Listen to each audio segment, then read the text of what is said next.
Planet Reddit. Today's story is... My husband's best toxic friend humiliated me at my wedding. My revenge caused his fiancée to discover his HIV. Let me give you some context. Nate, my fiancé, and Thomas have known each other for years. I met Nate during my university years. He was 2 years older than me. We met at a university party where, at the time, both Nate and his friend Tom had a certain reputation on campus. They were known as guys who dated a lot, so much so that warnings about them were circulating in the women's residences. My friends advised me to stay away, and I really tried to follow that advice. In fact, at that party I was actively trying to avoid them. However, Nate came up to talk to me. He had a natural charm that was impossible to ignore. He was not only eloquent, but also kind and showed a genuine interest in getting to know me. There was something about the way he spoke and behaved that set him apart from the reputation that preceded him. Although he captivated me, I didn't want to take it any further after that party because I had my doubts. But Nate was persistent, finding ways to coincide with me and start conversations, always maintaining that warm and enthusiastic attitude. Over time, my reservations began to diminish. Against my initial judgment, I agreed to go out with him once, thinking it would be a passing thing. To my amazement, Nate exceeded all my expectations. During our date, he was completely honest with me. He spoke openly about his reputation at university, without being defensive. His honesty was refreshing and showed me a side of him that I didn't expect to see: mature, self-aware and thoughtful. After that day, we started seeing each other more often, spending time together and really getting to know each other. As the weeks went by, our connection grew stronger. I began to see the real Nate, someone much more complex than the rumors that circulated about him. And little by little, I fell in love during this new romance. Tom, Nate's best friend and roommate, never hid his dislike of me. The two of them shared a house during college, splitting expenses and spending a lot of time together. Naturally, I would run into Tom every time I visited Nate. From the beginning, Tom made it clear that my presence in Nate's life bothered him. Although he never said it directly, his actions and comments made it clear. When Nate and I were together, Tom would make disgusted gestures, roll his eyes exaggeratedly, or indirectly comment that Nate was getting bored spending so much time with just one person.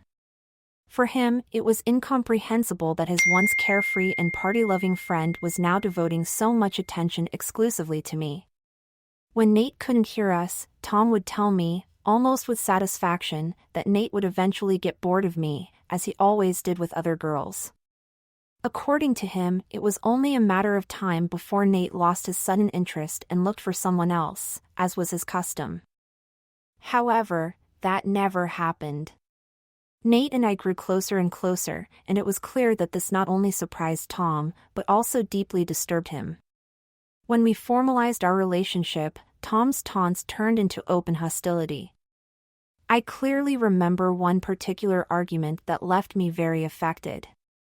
Tom confronted Nate, questioning his choice to be with me. He mocked me, saying that I wasn't pretty, or even blonde, implying that I wasn't good enough to be Nate's girlfriend. It was a cruel blow that clearly sought to hurt me. I'm glad Tom attacked me so openly, because it allowed Nate to see for the first time how much his best friend detested me. Fortunately, Nate didn't stay silent. He shouted at Tom for his comments about me and forbade him to ever speak about me that way again. Nate made it very clear that he would not tolerate any disrespect towards me. It was comforting to see him stand up for me. Tom, instead of retracting his words, stood his ground. He insisted that he knew Nate better than anyone else, and based on their years of friendship, he was convinced that I was not the right woman for his friend. This triggered a heated argument between them. Nate demanded that Tom apologize to me, but he stubbornly refused, increasing the tension between them. It was after this incident that Nate and I began to distance ourselves from Tom as much as we could. Nate was deeply upset by the way Tom had spoken about me and his refusal to respect our relationship. For me, it was a relief that Tom showed his true colors and that Nate stood up for me. The way Nate defended me only strengthened my feelings for him. It was clear that he wouldn't allow anyone, not even his closest friend, to belittle what we had. When it came time to renew the lease, Nate decided not to continue living with Tom. Instead, we decided to take the next step in our relationship and look for a place together. This decision made Tom even more furious, as he saw it as a personal betrayal. He was so angry that he confronted me one day on campus, completely beside himself. He yelled at me in front of everyone, blaming me for being the reason Nate wasn't renewing his lease with him.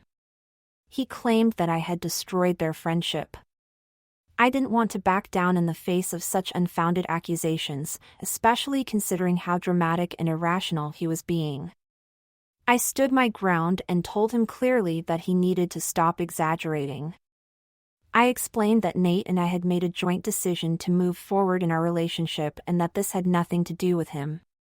I told him directly that if he had a problem with that, he should talk to Nate instead of taking it out on me.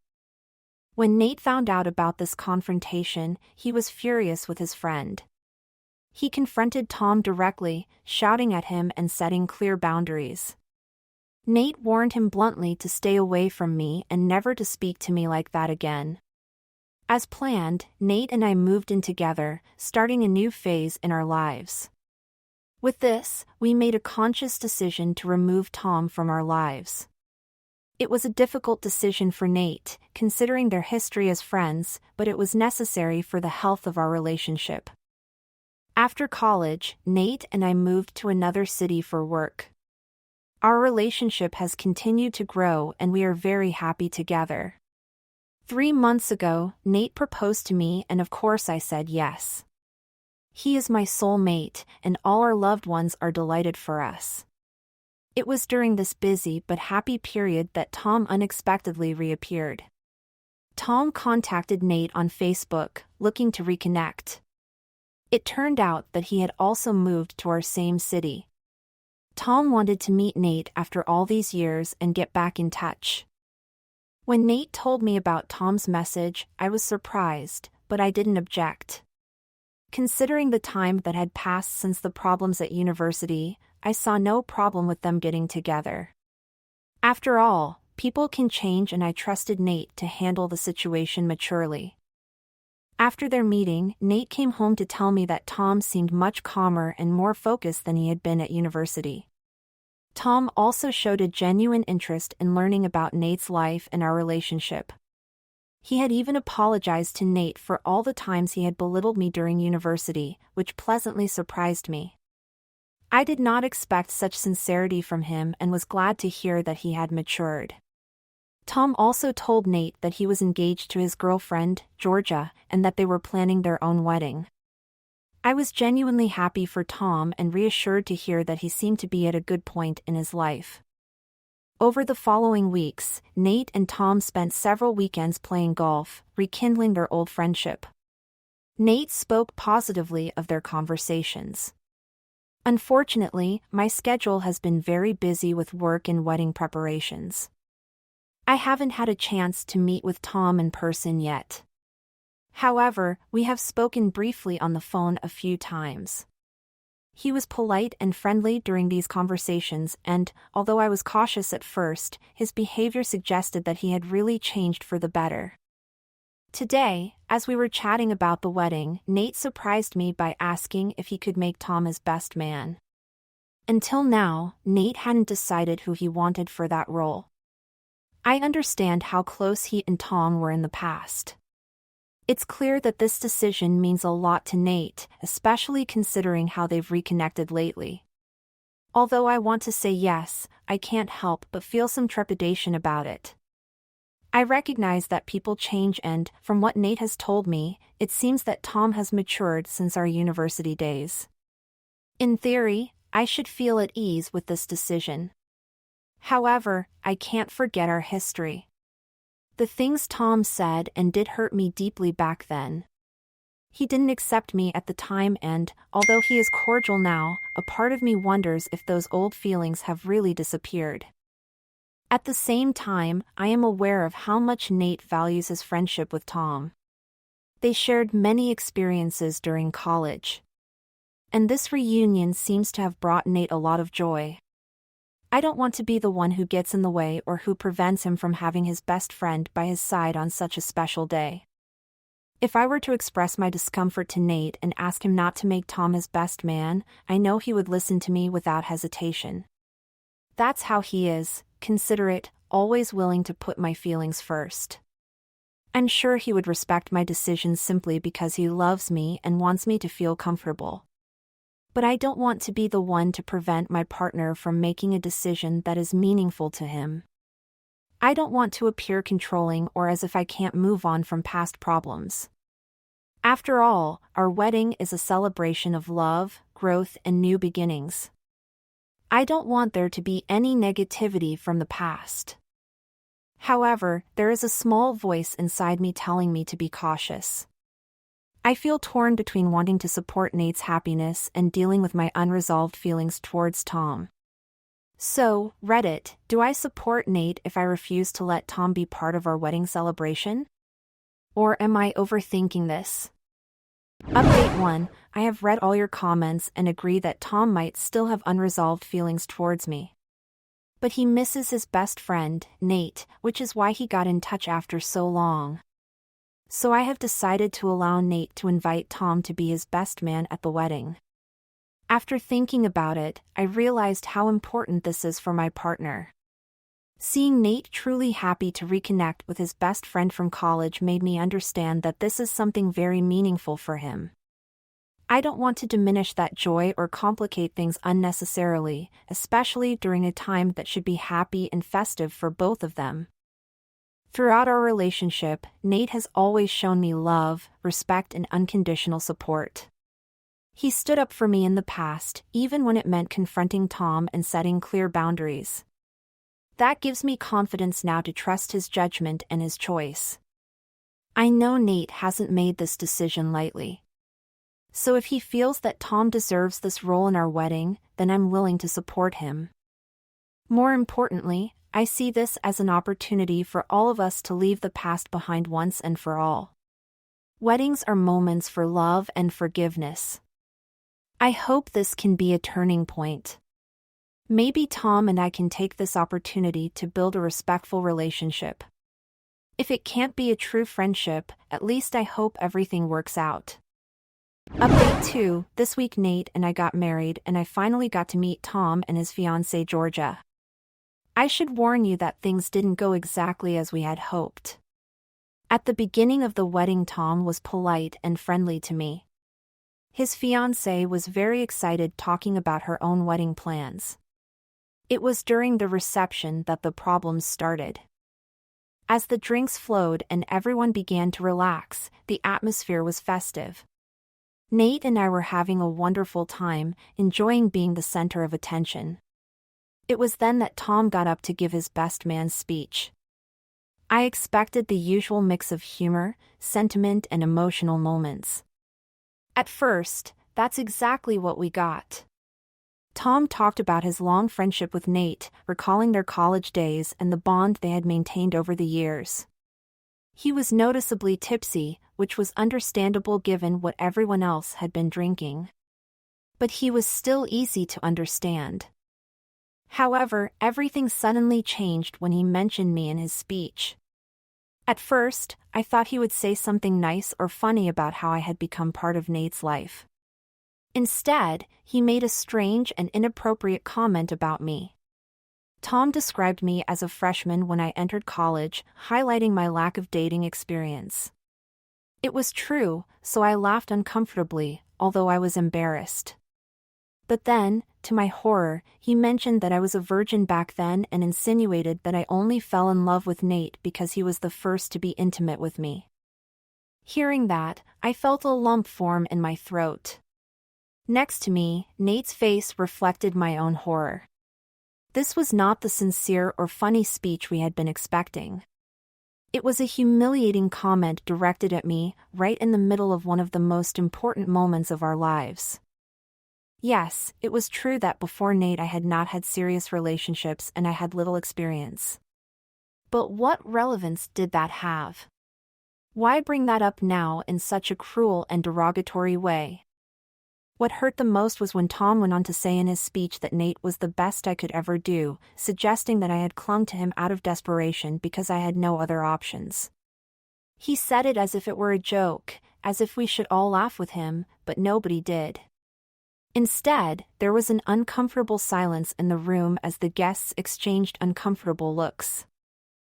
I saw the anger in my husband's eyes as he stood up abruptly and walked over to Tom, taking the microphone from him. He shouted at Tom for being so inappropriate.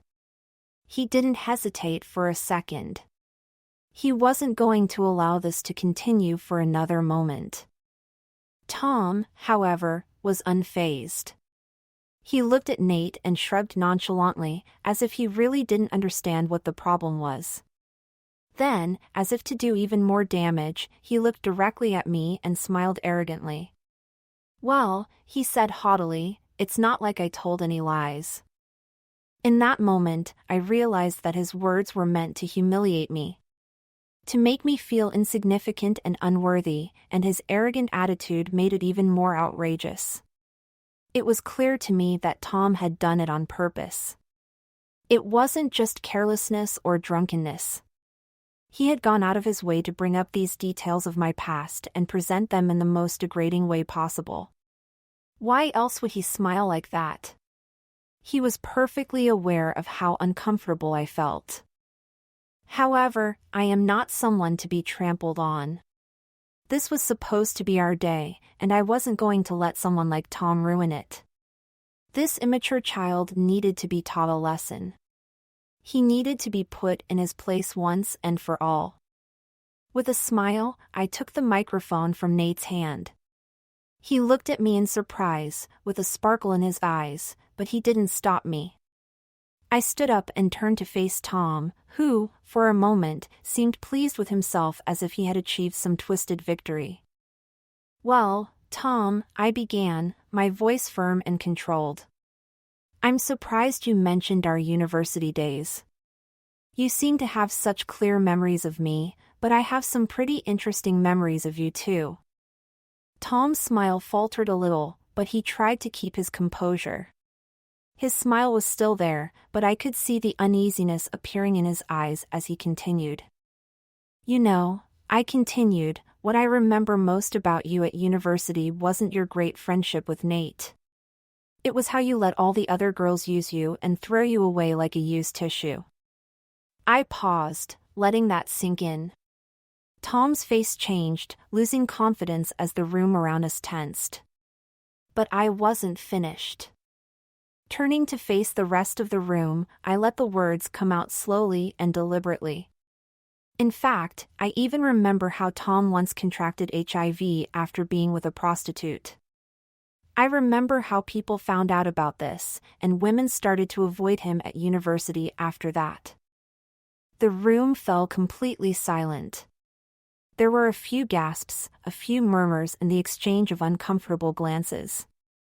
I turned to Tom and smiled sweetly. "Honestly, I'm surprised you even have a fiancée now after everything that happened."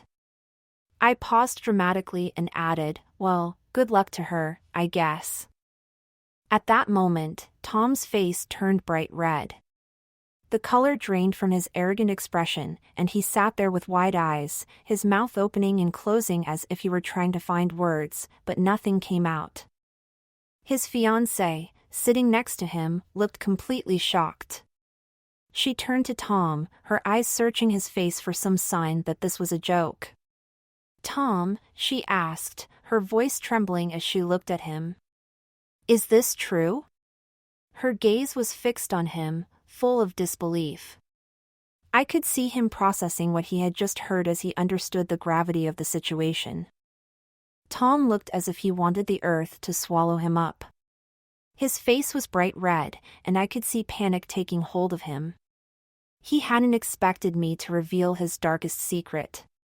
All the arrogance, all the conceit, everything that had characterized him up to that moment seemed to vanish.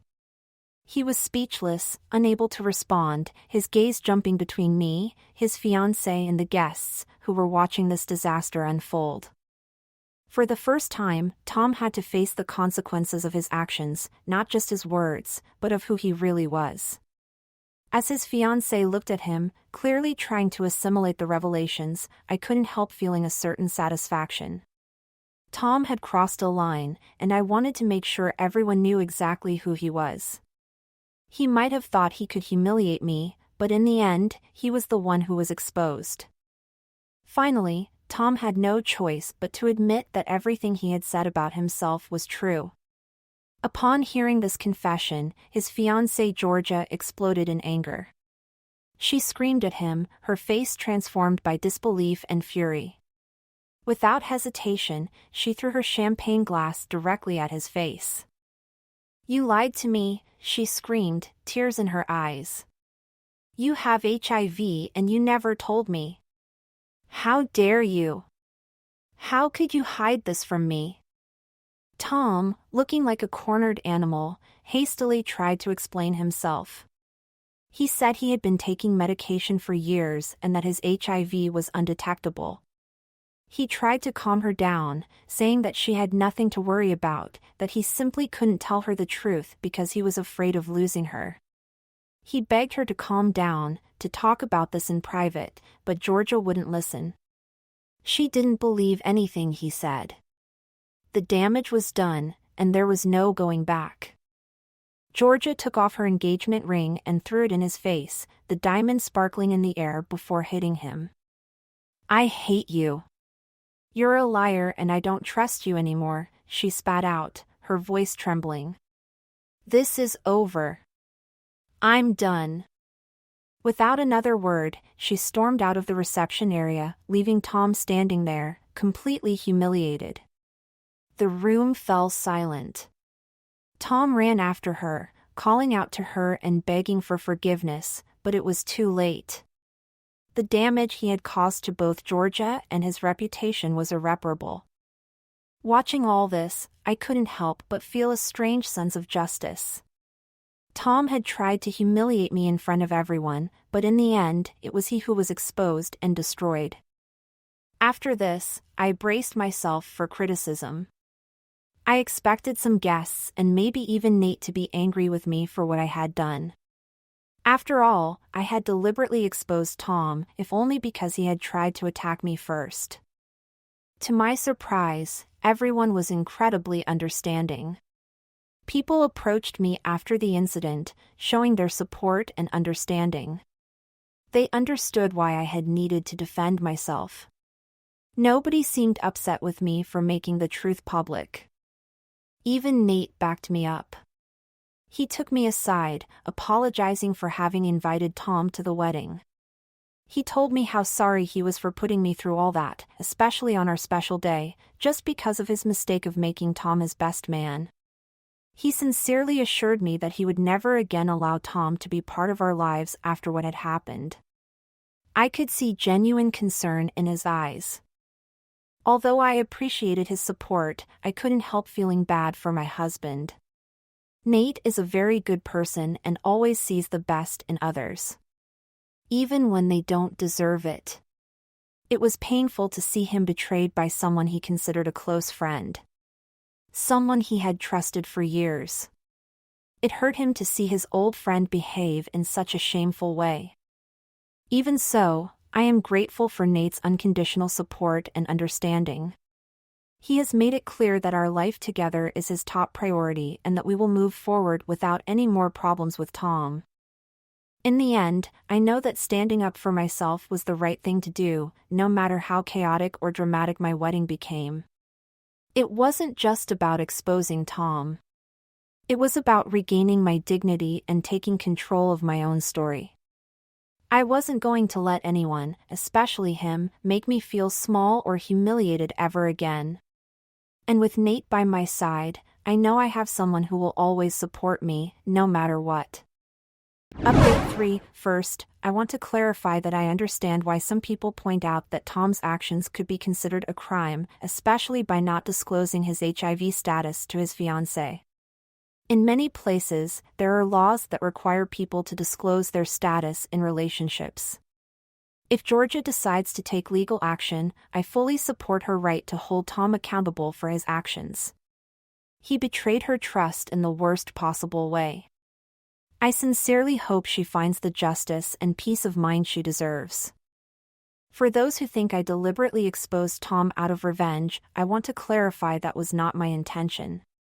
Yes, I wanted to hit him back for making fun of me at our wedding, especially for calling me a virgin and belittling me in front of all the guests. But I didn't know that Tom was hiding something so serious from his fiancée. I thought that, at most, he would be embarrassed in front of the guests, but I had no idea that he had also been dishonest with his partner. After everything Tom had done to me, I was simply defending myself after years of him treating me as if I were worthless. The fact that he was cheating on Georgia is something I never would have imagined. And I can't help feeling a certain relief that she now knows exactly who she was with. In a way, perhaps fate helped Georgia. She deserved to know the truth, no matter how painful it was. Although it was never my intention to hurt anyone, I couldn't allow Tom to continue behaving like that without consequences. I needed to defend myself, and if this ended up being the way Georgia discovered Tom's true nature, then maybe it was for the best. Regarding Nate, I want to respond to the criticism he has received. He feels terrible for having invited Tom to our wedding, and he has read all the comments, recognizing that it was a mistake. But please understand, he didn't know what Tom was capable of. Tom was kind and friendly to Nate only so that he could get close enough to humiliate me later. Nate truly believed that their years of friendship would mean that Tom would behave respectfully at the wedding. He never imagined that Tom would act in such a despicable way. So please don't judge my husband. He didn't deserve to be involved in this disaster. For those who suggest I take an HIV test in case my husband is hiding something from me, you can rest assured that he is not like Tom. We both have regular medical checkups and, unlike Tom, he has never had relations with people of dubious reputation. He doesn't have any STDs. For all those who ask what the real reason for Tom's hatred of me is, I honestly don't know. He just never liked me. I think he wanted to maintain his close relationship with Nate during college, but when I came along, Nate started spending more time with me. But I never did anything bad to Tom. I never tried to take him away from Nate. And I definitely never treated him badly. Tom's hostility towards me has always been inexplicable. And frankly, I will never fully understand it. Right now, Nate and I are on our honeymoon, trying to enjoy the peace and quiet after all the drama. We have decided to put all this in the past and focus on the life we are building together. I am finished with Tom and don't want to talk about him anymore. I did what I needed to do and have no regrets. Now I just want to build a future with the man I love.